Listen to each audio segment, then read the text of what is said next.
What's up, guys? It's Evan, and this is funny because I haven't posted a video on here in a long time, but if you follow me on Instagram, you may have seen that I said on Instagram that I was going to record an answer to this question that I get sometimes, and I honestly almost chickened out of making this video like 3 times in the last few days, and I was sort of mulling it over and just sort of kept struggling with whether I had any real, any real weight to even say anything on this subject, but decided that I guess it's worth giving it a shot, and if everyone disagrees or whatever else, then that's totally their prerogative. So the question basically boils down to: how did you get big? How did you break out? How did you get to do creative projects? Because I feel like I'm not big, not broken out, don't get to do creative projects. And that's a fairly logical, normal question. And I empathize with you if you're someone who has felt that way or does feel that way. And I honor people's willingness to ask someone to try and get help from that position.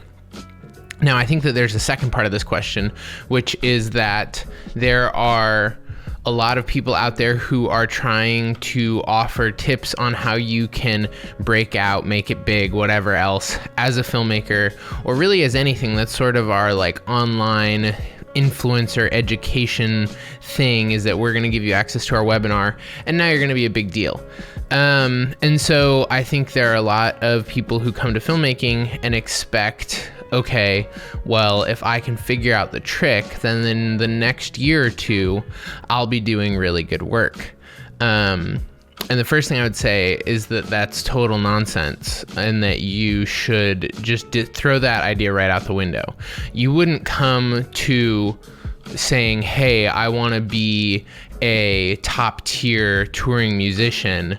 What's the trick to being good so that in the next year I can like go on tour with John Mayer? The answer is you just got to play a lot for a lot of years and get good. You wouldn't go and say, hey, I want to be a pitcher in Major League Baseball. How do I in the next year or two get to being a Major League Baseball pitcher? And what's the trick to making it as a Major League Baseball pitcher?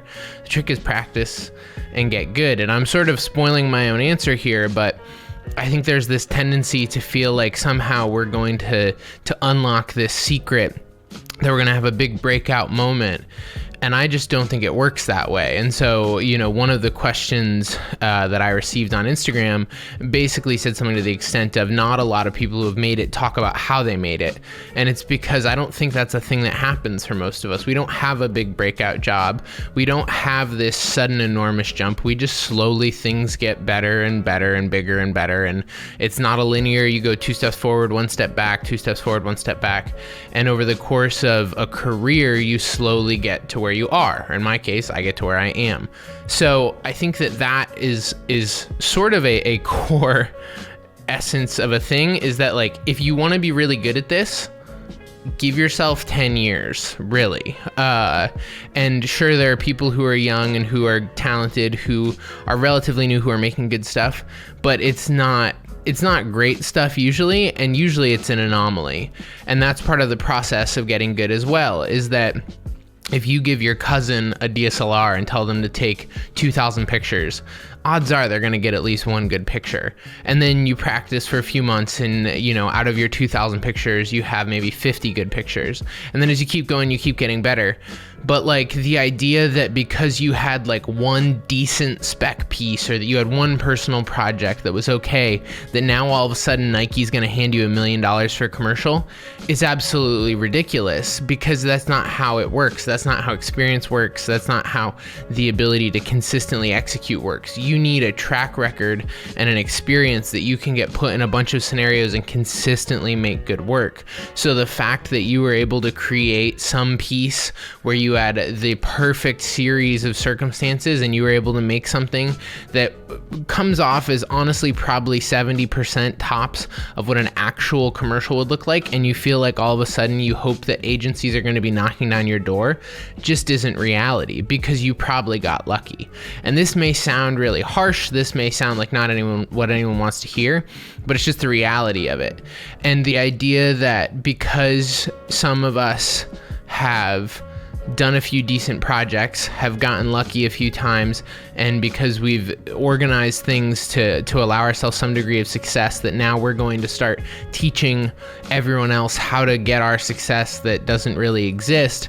And for a lot of people who literally aren't even making it as filmmakers are now trying to teach is honestly a little crazy to me, and it's part of why I've stepped out of sort of myself as an educator, and I've focused more on sort of creating community and bringing other people's information to the light, because I've been doing this for 7 years at this point, and I don't really feel like an expert. I feel like I know what I do, and I can talk about what I do, but I can't tell you how to do it. And so when I see people who are like, oh, I've been doing this for 2 years and now I'm going to start teaching, it's like you wouldn't do that with anything else. If you were like, oh, I'm going to teach you how to be a professional athlete. How long have you been playing the sport? 2 years. You're going to be my coach. If you said, hey, I'm going to be, whatever, take any other example and say, hey, I want to teach, how long you've been doing this for, and how much experience do you have? And so this is, again, my ranty convoluted answer to this question is like, you just got to grind and you just got to get reps in. And so like for me, it started out with making church videos and nonprofit videos and event videos and weddings. And intentionally, I never really tried to have a breakout project. I just tried to make every project a little bit better than the project before it.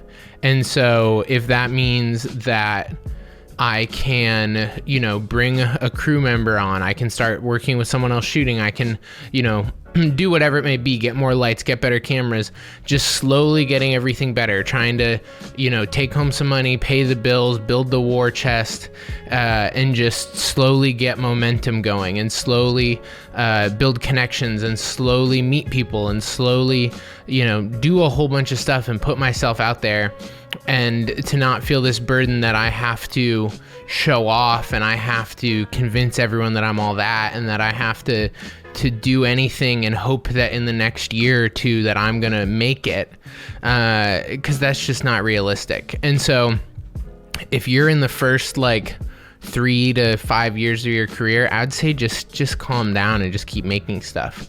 And I would say take small, consistent steps towards wherever you want to go. And so if you want to be a commercial DP, then you got to start making little baby steps in that direction. But little baby steps are fine. It doesn't have to be, oh, I'm gonna get together $20,000 in gear rentals and I'm gonna shoot this one spec piece and now I'm gonna get hired. You just got to make every project a little better than the last project. You got to be pushing to do more creative stuff.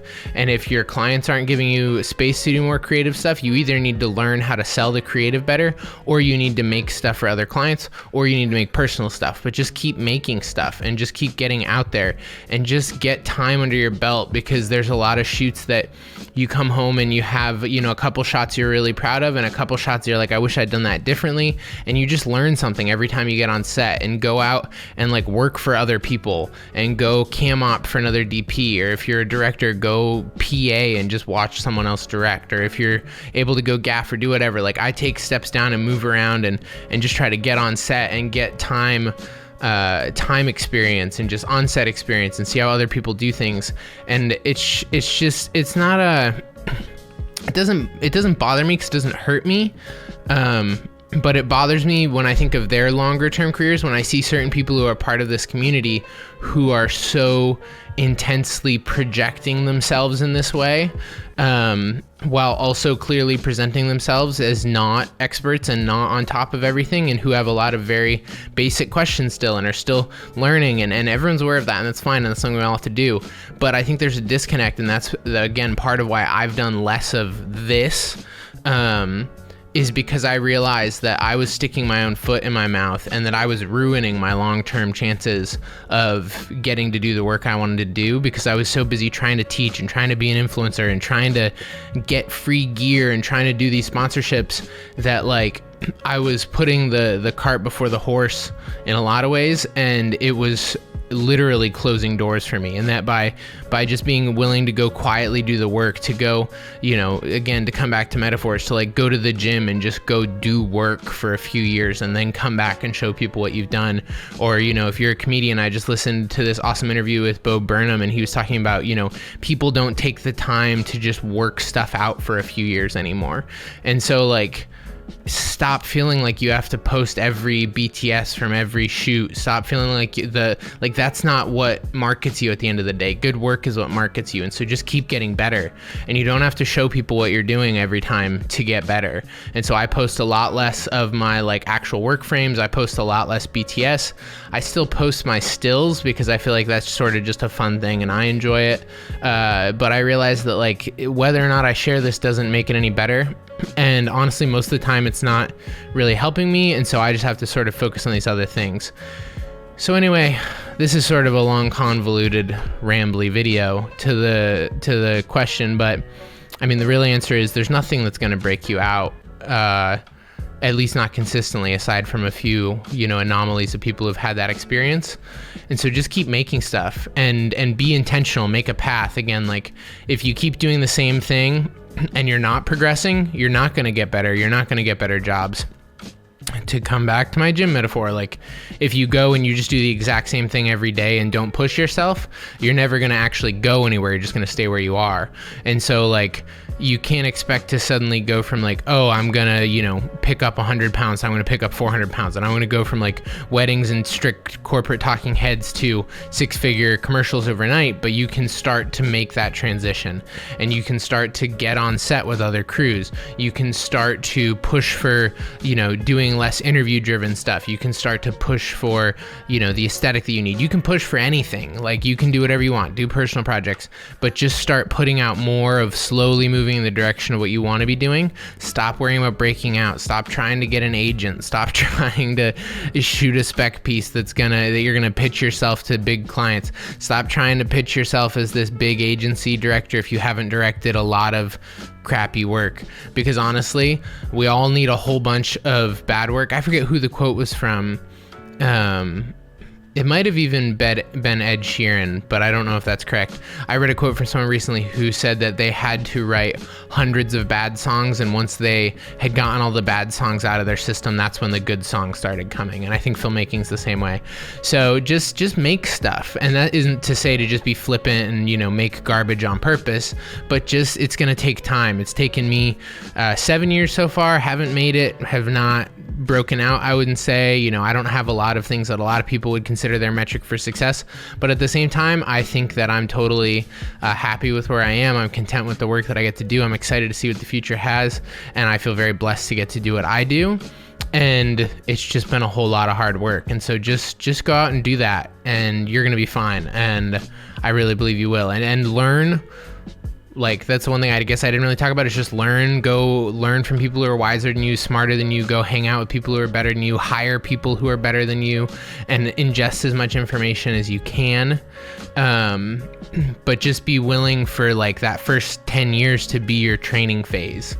And I think you'll do okay. So whether that's, listening to our podcast or reading the ASC magazine or whatever it is, just surround yourself with people who are smart and willing to share what they're doing.